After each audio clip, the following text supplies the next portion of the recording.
कभी कभी नए उपासकों से जब वार्ता होती है और वो कृपा करके अपनी दिनचर्या बताते हैं कि हम 6:30 बजे स्नान करते हैं, तब लगता है क्या साधना करोगे आप, कोई भी। अच्छा, जो गृहस्थ धर्म से युक्त है, बहुत सी उनकी सेवाएं हैं गृहस्थी की, चलो अगर वो तो उनकी और भी आश्रय है सेवाएं।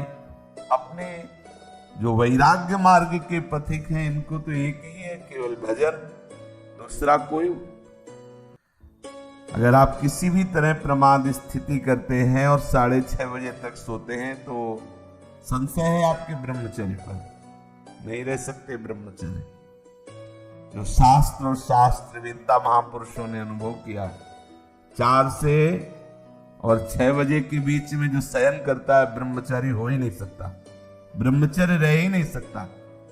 या तो वो 2 बजे 3 बजे तक भजन किया हो, पूरी रात जग के फिर सोया हो तो चलेगा, वो भजन का आवेश संभालेगा।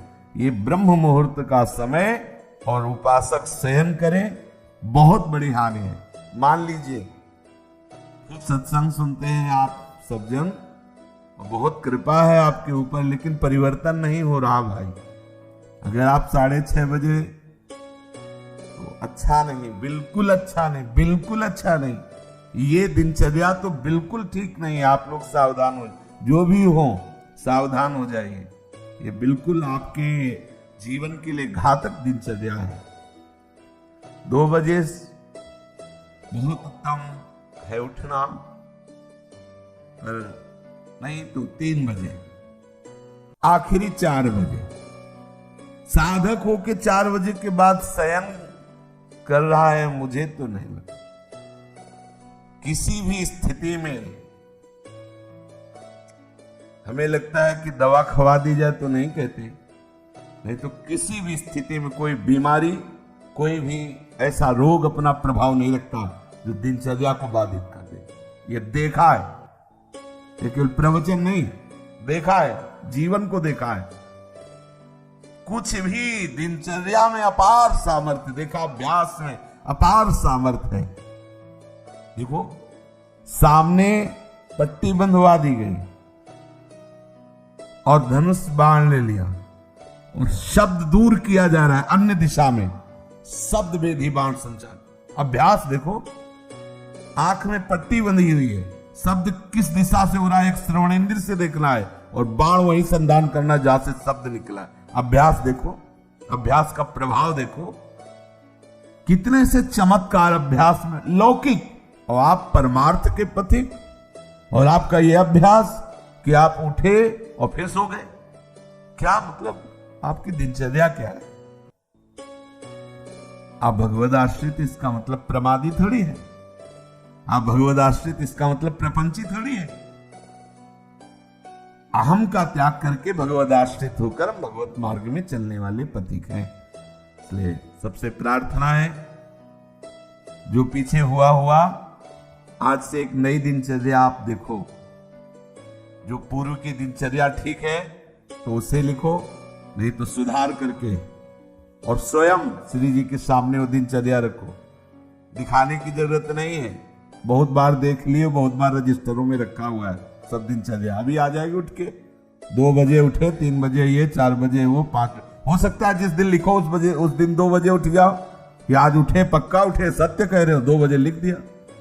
इससे काम नहीं चलना। आप अपने को खुद साक्षी करके प्रभु के सामने और नियमावली में बांधो। बिना नियम के प्रेम उत्पन्न नहीं होता। वो प्रेम की एक दशा है जो नेम को लय कर देती है। नियमावली में आपकी दिनचर्या सही होनी चाहिए, आपकी नियमावली ठीक होनी चाहिए। किसी भी संत के जीवन को आप देखें, देखो एक स्थिति सिद्धावस्था में ऐसी आती है स्वाभाविक कि उनको देह से संबंध नहीं रह जाता, और उनकी बात अलग। आपकी अवस्था और उनकी बीच सत्संग में हुक्का मांग करके परमहंस जी, रामकृष्ण परमहंस जी कभी पकोड़ा मांगते, कभी, अब उनका हम अनुसरण थोड़ी करेंगे इस बात में। भाई धरो हुक्का, रुको, और हम पी रहे। हम महापुरुषों का अनुसरण थोड़ी कर सकते हैं। महापुरुष किस दशा में, किस स्थिति में, उनके जो नियमावली उपदेश है वो कहीं नहीं बोले उपदेश में कि हुक्का पियो, नहीं बोले। तो जो उपदेश बोले वो हमें आचरण में उतारने। हम क्या करते हैं, सीधे महापुरुष व्यास भरोसे कुंवर की, सीधे वो जो इस स्थिति में है ना, बस केवल इतने पकड़ते हैं। काहो के बल भजन को, इसलिए भजन नहीं करना, काहो के आचार, इसलिए आचार नहीं करना। मतलब जितेंद्रिय रात, पवित्रता और ये सब। क्या पवित्रता, गुरुजी ने कहा है थैली है मल की, क्या पवित्रता? हाँ, उसमें क्या सुना है नहीं प्रवचन में, आचार गए और जितेंद्रियता आदि नहीं। और व्यास भरोसे को ये बात आई, सोवत पाव पसार, तो 6:30 बजे इसलिए जगना पड़ेगा कि 7 बजे 7:15 होते सत्संगों में आना है, वो आ जाते हैं तो जल्दी जल्दी तिलक लग। जय गुरुदेव, जय महाराज, हाँ जय हो महाराज, वाह वाह वाह, हाँ, क्या सत्संग में हो रहा है भाई। बहुत जीवन कीमती है। अभी कल ही पता चला कि कोई बहुत प्रियजन है, उनके यहाँ कैंसर हुआ। अब क्या दशा, ना भोजन सही पा सकते हो ना कुछ, और ये कैंसर आदि ऐसी बीमारियां हैं। अभी तक जितने हमारे दर्शन में आए, एक आध बात अलग, उन सबको श्री जी ने जल्दी बुला लिया, जितने भी दृष्टि में आए हैं। तो हम तुम अमरौती खा के थोड़ी आए हैं। कोई न कोई व्याधि मंदिर है, कब देवता का पर्दा हट जाए। जैसे बहुत मंदिर में सब देवता होते ना, ऐसे शरीरम व्याधि मंदिरम, पुजारी कब पर्दा हटा दे, कौन सा, बोले अब कैंसर देवता आ गए, होश उड़ जाएंगे भैया। देखो तुम्हें अभी रिपोर्ट में बता दी जाए तुम्हारी किडनी खराब है, देखो क्या होता है तुम्हारा। अगर डिप्रेशन में न पहुंच जाओ तो बताना, ब्लड प्रेशर अपने आप उछाल मारने लगेगा। क्योंकि चिंतन, आज तुम स्वस्थ हो तो प्रमाद करते हो, वो कल प्रमाद करने का अवसर नहीं रहेगा, अवसर ही नहीं रहेगा। अनन्य चिंतन रोग का होने लगेगा। अगर भगवदाकार वृत्ति नहीं हुई तो आप ये मत समझो मृत्यु कोई खिलवाड़ नहीं है। मृत्यु का संदेश सुनकर अच्छे अच्छे के जमीन खिसक जाती है, होश खराब हो जाते हैं।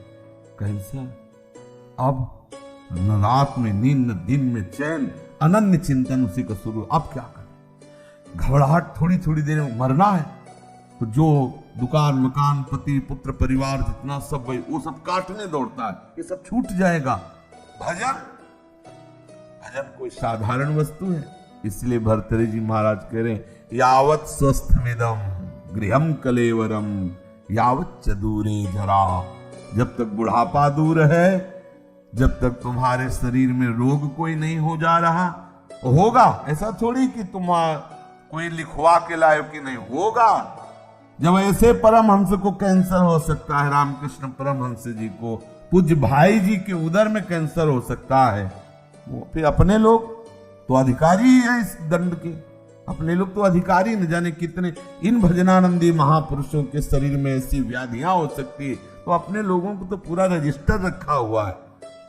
सावधान हो जाइए, प्रमाद मत कीजिए, बहुत बढ़िया अवसर आपको मिला है।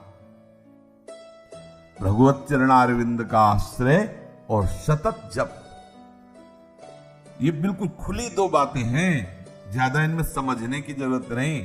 अंदर से भगवत आश्रय और जिह्वा से जप, राधा वल्लभ राधा वल्लभ, श्री हरिवंश श्री हरिवंश, क्या जाता है भैया। अगर रोज का रोज शाम के हिसाब आपको ना दिखाई दे तो बताना, रोज आपको वैराग्य बढ़ा नजर आएगा, आपको नजर आएगा, अरुचि होने लगे। सच्ची कहते हैं भजन का प्रभाव, ये तो भगवत कृपा से भगवत चर्चा हो रही नहीं। 1 मिनट के लिए अंदर से मन राजी नहीं, ये जो हो रहा है 1 मिनट के लिए राजी नहीं कि अब ये सब, बस यही लगता है चुप किसी से मिलो मत, बंद करके दरवाजा अपने कमरे का, बस एकाकार वृत्ति। कब शरीर किस दशा को पहुंच जाए, बेकार काहे को बहिर्मुखता में फैल रहे हैं, शांत। इसका फल है तदाकार वृत्ति में डूबना। और आपको बढ़िया अवसर मिला है, कोई जिम्मेवारी नहीं। देखो आप सत्संग सुन रहे हो, आप नाम जप कर सकते हो, नाम में ध्यान लगाए हुए श्रवणेंद्रिय से सुनो। देखो बढ़िया आपकी समाधि अवस्था जा रही। सत्संग क्या है, एक समाधि अवस्था में डुबोने का बहुत बढ़िया मतलब 1 घंटा 1.5 घंटा चर्चा हो रही, श्रवणेंद्रिय के लिए कहीं अन्य जाने की जगह नहीं, और अंदर से आप नामाकार वृत्ति, मंत्राकार वृत्ति, बड़ा आनंद का विषय है। अगर हम भजन छोड़ दिए, बाह्य में ही समय व्यतीत किए, तो बाह्यकरण से आप सेवाएं करते रहो, बाह्यकरण से दिनचर्या करते रहो, अंतःकरण विषय चिंतन कर रहा है, तो आनंद बाह्यकरण को होना है कि अंतःकरण को? समझना, जरा सूक्ष्मता से समझना। परिवर्तन किसका होना है? अंतःकरण का। बाह्यकरण का तो देखो 2 मिनट में परिवर्तन सब, लेकिन अंतःकरण का परिवर्तन चिंतन से होता है, भजन से होता है। बड़े बड़े हम संत महापुरुषों के समीप रहने वालों को देखा है, अंतर में भजन नहीं तो दीपक तले अंधेला पाया गया है। दीपक तले अंधेला पाया, बहुत अच्छी बात समझ, बहुत घुस के तमाशा देखा है, अंतर और बाहर। भजन नहीं तो बड़े बड़े भजनानंदी महापुरुषों के समीप रहने वाले बड़ा प्रपंच का नाटक देखा गया। वो महापुरुष तो आनंदित रहते हैं, क्योंकि उनके लिए तो एक ऐसी स्थिति है प्राप्त हो गई जहां प्रपंच का स्पर्श नहीं है, और उनके प्रभाव से बाहरी व्यवहार सामग्रियों की खूब बहुतायत होती है, तो नीचे भजन का मतलब नहीं रह जाता कि भजन क्या है, बस वो सम्मान और विषय आदि का सेवन। क्योंकि महापुरुषों का प्रभाव सम्मान दिलाता है, महापुरुषों का प्रताप वो वस्तुएं जो विषय संबंधी सेवन में आती है, अच्छी से अच्छी वस्तुएं, होता क्या है, अंतःकरण मलिन हो जाता है।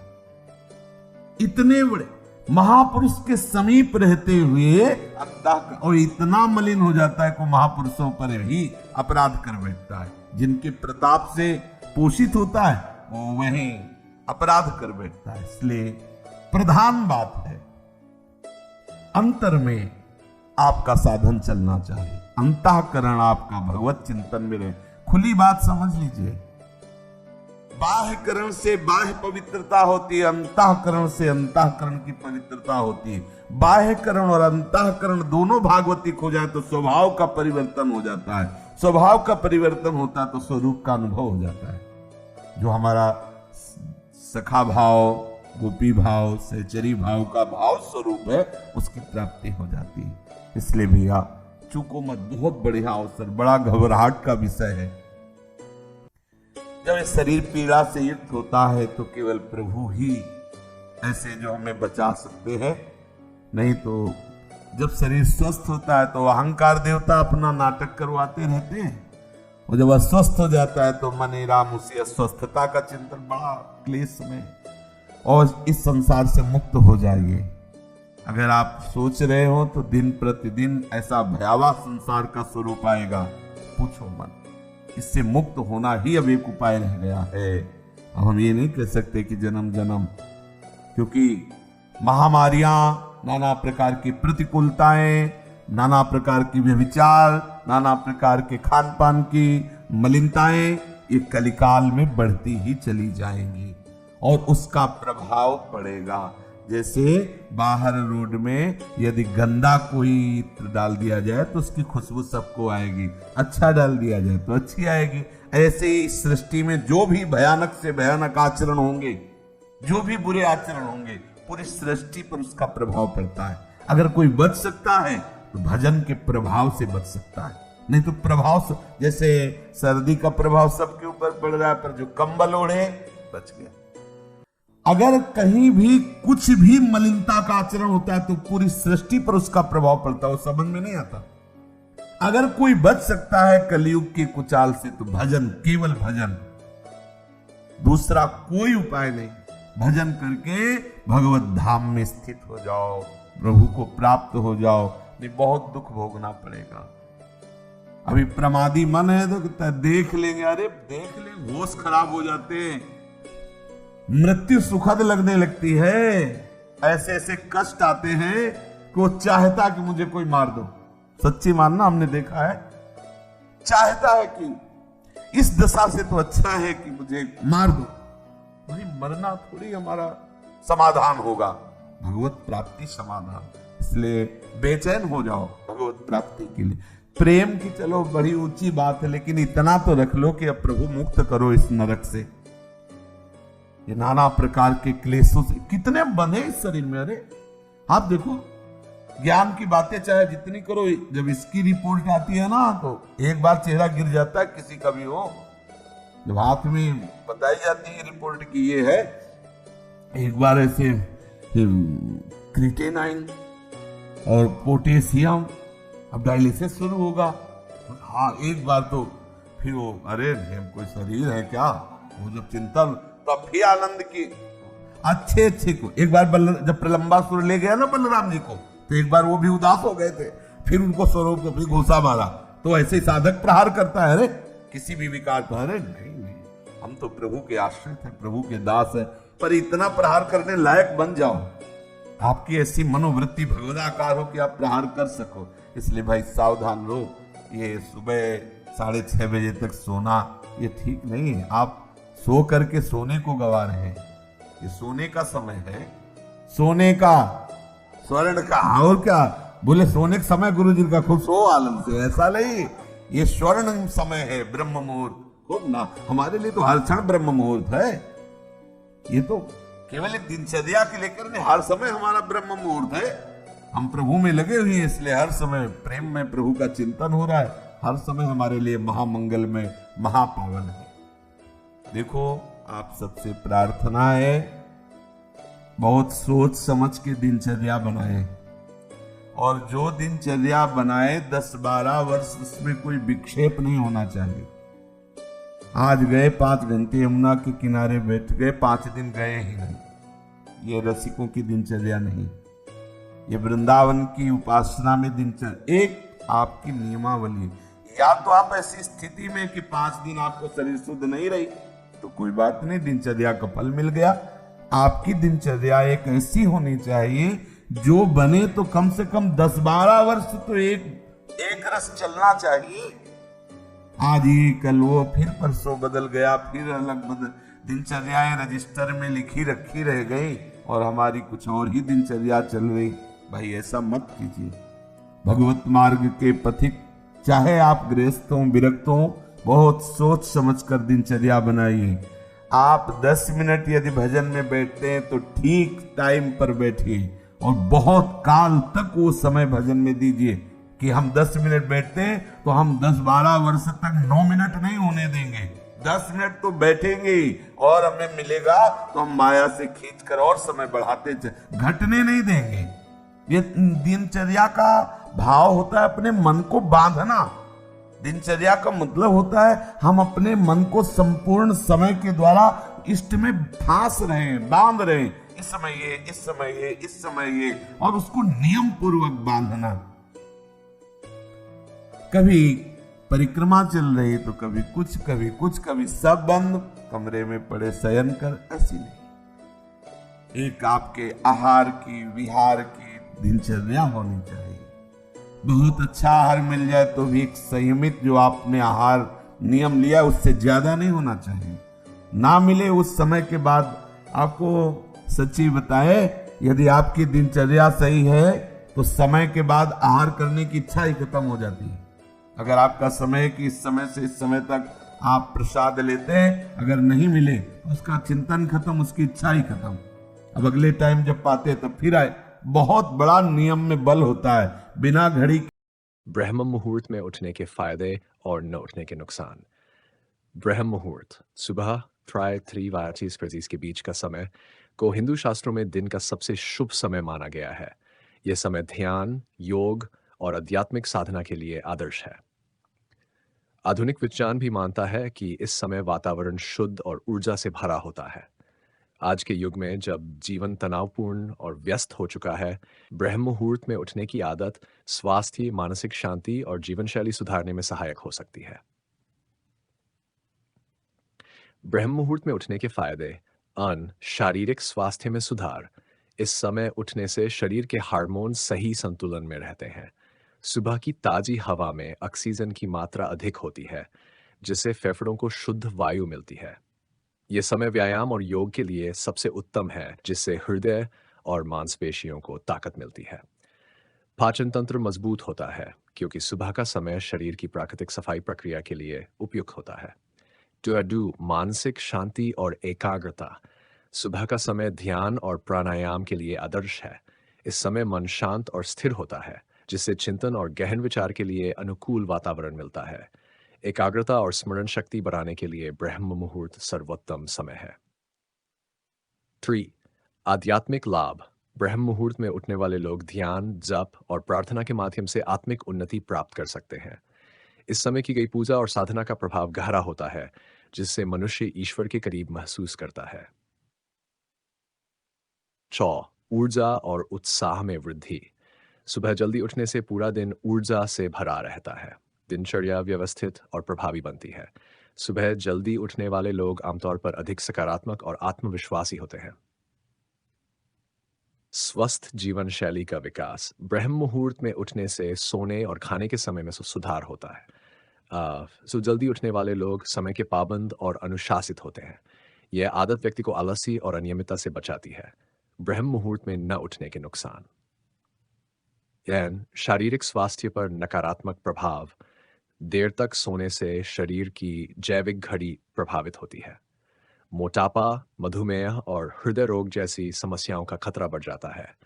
शुद्ध वायु का लाभ न मिल पाने से फेफड़ों और इम्यून सिस्टम पर असर पड़ता है। 2. मानसिक तनाव और थकावट। देर से उठने वाले लोगों में अक्सर तनाव और थकावट महसूस होती है। पूरे दिन आलस्य और सुस्ती छाई रहती है। मन में नकारात्मकता और अव्यवस्था का भाव उत्पन्न होता है। जीवन शैली पर नकारात्मक प्रभाव। दिन की शुरुआत देर से करने पर समय की कमी महसूस होती है। काम और अन्य जिम्मेदारियों में देरी और तनाव का सामना करना पड़ता है। अनुशासनहीन जीवन शैली धीरे धीरे व्यक्ति की उत्पादकता को कम कर देती है। आध्यात्मिक हानि। ब्रह्म मुहूर्त में न उठने वाले लोग ध्यान और पूजा का समय खो देते हैं। आत्मिक शांति और ईश्वर की कृपा पाने का अवसर छूट जाता है। जीवन में असंतोष और अधूरापन का भाव उत्पन्न होता है। उम्र बढ़ने के लक्षणों में तेजी। देर से उठने और अनियमित दिनचर्या के कारण त्वचा, बाल और संपूर्ण स्वास्थ्य पर बुरा असर पड़ता है। उम्र बढ़ने के लक्षण जैसे झुर्रियां, कमजोरी और ऊर्जा की कमी जल्दी दिखाई देने लगती है। ब्रह्म मुहूर्त में उठने के लिए सुझाव। मन, समय पर सोने की आदत डालें। रात में जल्दी सोने की आदत डालें। कम से कम 11 घंटे की नींद लें। सोने से पहले स्क्रीन टाइम को सीमित करें और किताबें पढ़ें या ध्यान करें। धीरे धीरे समय को एडजस्ट करें। शुरुआत में 35 मिनट पहले उठने की कोशिश करें। हर सप्ताह समय को थोड़ा थोड़ा करके एडजस्ट करें। एंड सुबह के लिए लक्ष्य निर्धारित करें। सुबह उठकर क्या करना है, इसकी योजना बनाएं। ध्यान, योग, पढ़ाई या टहलने जैसी गतिविधियों को अपने रूटीन में शामिल करें। जैट अलार्म का उपयोग करें। अलार्म का उपयोग करें और उसे बिस्तर से दूर रखें ताकि आपको उठने के लिए चलना पड़े। बाय। सकारात्मक सोच रखें। सुबह उठने के फायदे और ब्रह्म मुहूर्त के महत्व को याद करें। सकारात्मक सोच और उत्साह के साथ इस आदत को अपनाएं।